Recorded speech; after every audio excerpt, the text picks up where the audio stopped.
Today's question comes from Dave Schutz in Yorkshire, England. Dave wants to know, I bought a domain 7 months ago. The website I put on it still doesn't show up in the search engine result pages.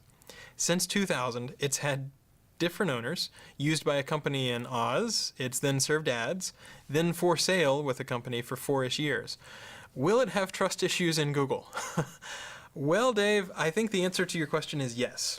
In general, if you've had a domain for 7 months and you search for that domain, maybe even the exact URL like www.example.com, and it doesn't show up in Google at all, it might be safe to conclude that the domain does have trust issues with Google. Now, maybe it's a really esoteric country code, we're having trouble finding links to it, but if you know of links pointing to the domain and we still don't show it at all after 7 months, there might be something going on.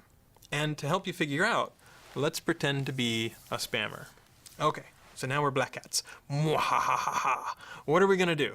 We're going to buy a domain, we're going to use it up as much as we can until it's totally burnt to the ground and no other search engine will trust it.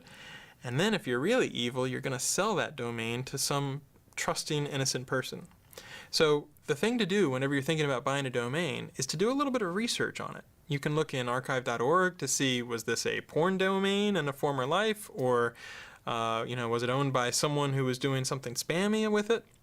You can also search for the domain in Google. And if the domain doesn't show up at all in Google, there can be good reasons for that. Maybe somebody had blocked it with a no index or a robots.txt. But if there's no mention of it at all and the URL doesn't show up in any way, shape, or form, that can be a little bit of a yellow flag. So before you buy a domain that has some bit of a checkered history or looks like it might have been used for spammy purposes, check to see whether it shows up in Google.